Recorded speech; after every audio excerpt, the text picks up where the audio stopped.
But as the faithful years return, and hearts unwounded sing again, comes Taffy dancing through the fern to lead the Surrey spring again.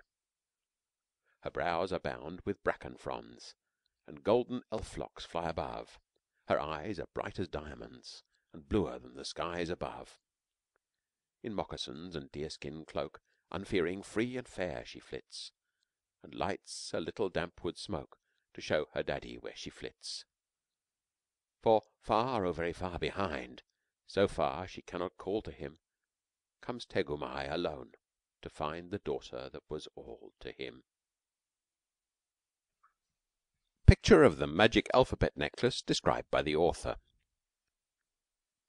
One of the first things that Tegumai Bopsulai did after Taffy and he had made the alphabet was to make a magic alphabet necklace of all the letters, so that it could be put in the temple of Tegumai and kept for ever and ever. The tribe of Tegumai brought their most precious beads and beautiful things, and Taffy and Tegumai spent 5 whole years getting the necklace in order. This is a picture of the magic alphabet necklace. The string was made of the finest and strongest reindeer sinew, bound round with thin copper wire. Beginning at the top, the first bead is an old silver one that belonged to the head priest of the tribe of Tegumai. Then come 3 black mussel pearls. Next is a clay bead, blue and grey. Next, a nubbly gold bead sent as a present by a tribe who got it from Africa, but it must have been Indian really. The next is a long, flat-sided glass bead from Africa. The tribe of Tegumai took it in a fight.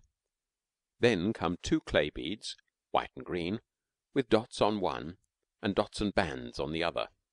Next are 3 rather chipped amber beads. Then 3 clay beads, red and white, 2 with dots, and the big one in the middle with a toothed pattern. Then the letters begin, and between each letter is a little whitish clay bead with the letter repeated small. Here are the letters. A is scratched on a tooth, an elk tusk, I think.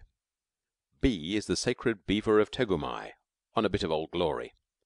C is a pearly oyster shell, inside front. D must be a sort of mussel shell, outside front. E is a twist of silver wire. F is broken, but what remains of it is a bit of stag's horn. G is painted on a piece of wood. The bead after G is a small shell, and not a clay bead.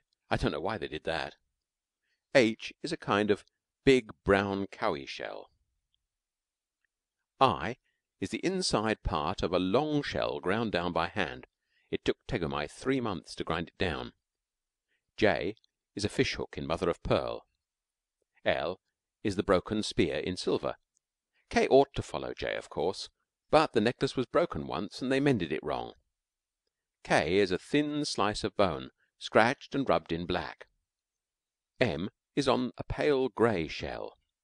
N is a piece of what is called porphyry, with a nose scratched on it. Tegumai spent 5 months polishing this stone. O is a piece of oyster shell with a hole in the middle. P and Q are missing. They were lost a long time ago in a great war, and the tribe mended the necklace with dried rattles of a rattlesnake, but no one ever found P and Q. That is how the saying began, "You must mind your P's and Q's." R is, of course, just a shark's tooth. S is a little silver snake. T is the end of a small bone, polished brown and shiny. U is another piece of oyster shell. W is a twisty piece of mother of pearl that they found inside a big mother of pearl shell and sawed off with a wire dipped in sand and water. It took Taffy a month and a half to polish it and drill the holes. X is silver wire joined in the middle with a raw garnet. Taffy found the garnet. Y is a carp's tail in ivory. Z is a bell-shaped piece of agate marked with Z-shaped stripes. They made the Z snake out of one of the stripes by picking out the soft stone and rubbing in red sand and beeswax. Just in the mouth of the bell you see the clay bead repeating the Z letter. These are all the letters. The next bead is a small, round, greeny lump of copper ore. The next is a lump of rough turquoise. The next is a rough gold nugget, what they call water gold. The next is a melon-shaped clay bead, white with green spots. Then come 4 flat ivory pieces with dots on them, rather like dominoes. Then come 3 stone beads, very badly worn. Then 2 soft iron beads with rust holes at the edges. They must have been magic, because they look very common. And last is a very, very old African bead, like glass, blue, red, white, black, and yellow. Then comes the loop to slip over the big silver button at the other end, and that is all. I've copied the necklace very carefully. It weighs 1 pound 7½ ounces. The black squiggle behind it is only put in to make the beads and things look better. End of How the Alphabet Was Made. Read by Tim Bulkley of BigBible.org.